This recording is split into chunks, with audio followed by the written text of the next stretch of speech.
How many of you have 20/20 vision? Should be a few. Do you know what 20/20 means? It means that you can see at 20 feet what you should see at 20 feet. Now, when you go to an eye doctor, they kind of manufacture that 20-foot distance with mirrors and all that.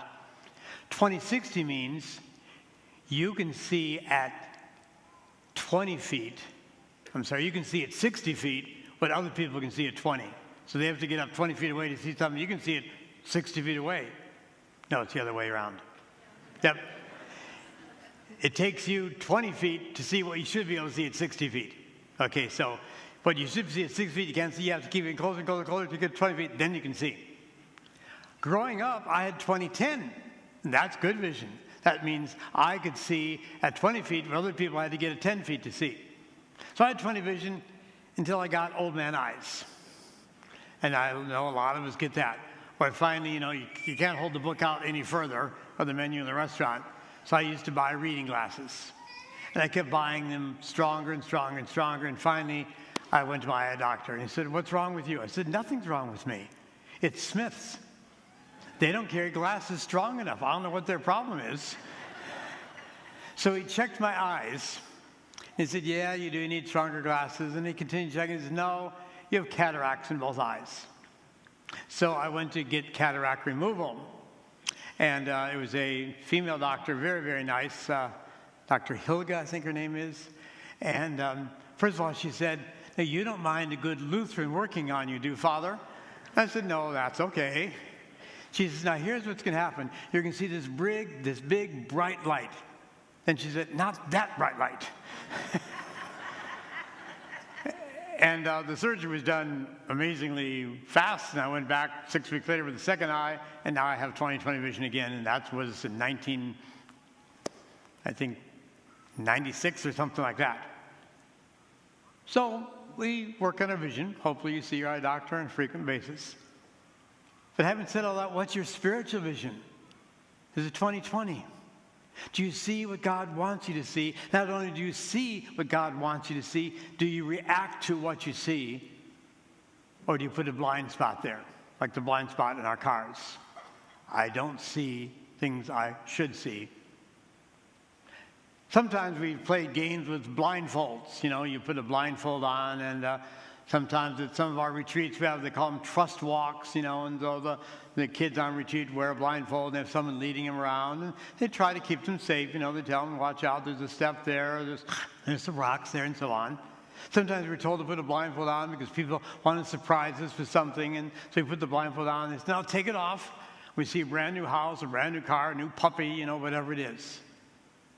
Well, today, God is asking us, let me take your blindfolds off. If you are blind, if you don't see what you're supposed to see, let me help you. I'll take your hand, and we'll see what we should see. So again, an examination of conscience, and we're going to have the scrutinies once again in a few moments. What should we be seeing that maybe we're not seeing yet? Sometimes it's as clear as what they say, the nose in your face. Look in your own home.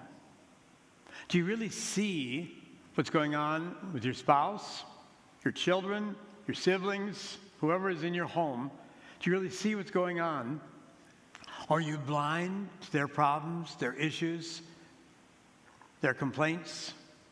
Maybe you're deaf as well.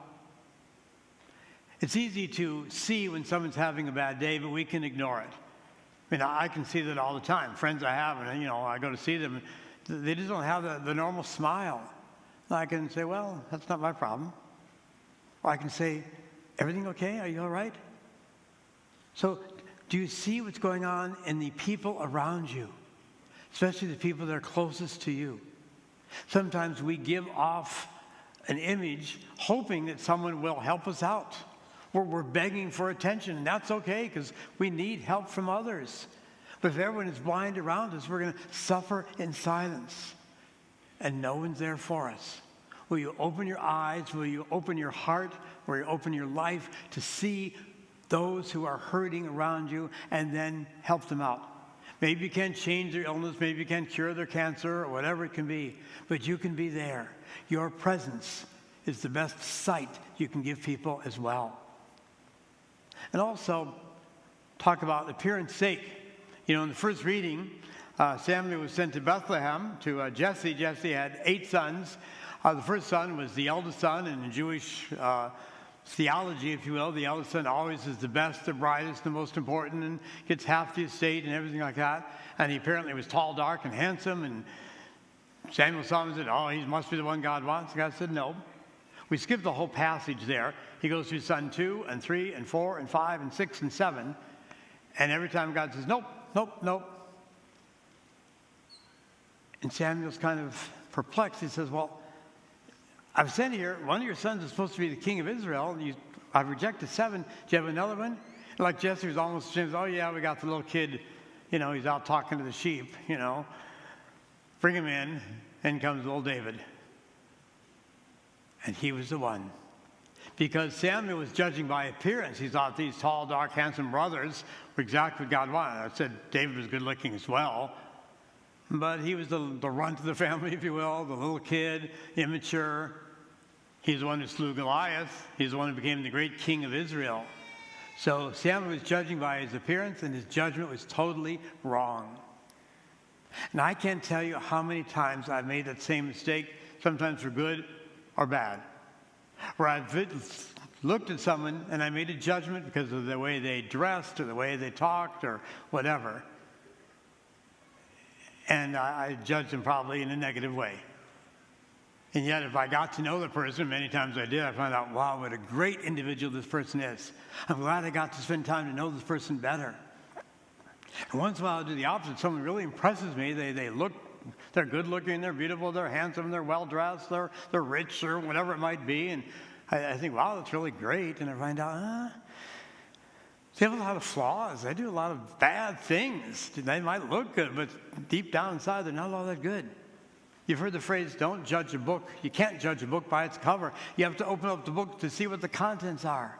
So it's another type of blindness we have, of not getting to know people well. Don't make your first impression your last impression. Maybe it needs to be changed. Sometimes we can pride ourselves and say, my first impressions are pretty good, but I think all of us can make mistakes once in a while. And lastly, are you blind to God's presence in your life? Do we see God working in our life? Again, it might be someone as close as your spouse who loves you so much they're trying to talk to you and help you out, and you don't see that that's God using that person for your benefit. It could be a movie you see. It could be a book you read. God can do wonderful things. God works in miraculous ways to get to us, and sometimes we don't see it. We are blind to God's intervention in our lives. So that's the challenge of the gospel today. You might say, well, how wonderful it was that this man was born blind, and now I can see.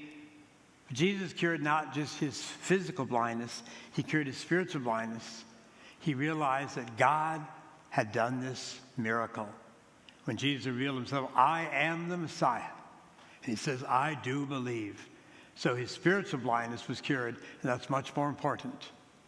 So again, what's your spiritual vision? Is it 2020? Do you see the people around you that you love, even strangers around you, that need your vision? Or do you walk by? Do you get to know people and stop judging them from first impression? We call that sometimes prejudice. You judge someone by the color of their skin or the accent of their voice or the clothes they wear or whatever. Get to know the person. And finally, do you sometimes not see God working right in front of you through people, situations? That's no coincidence. That's a God incidence. God is present in so many ways. Do not miss God when God is right in front of you.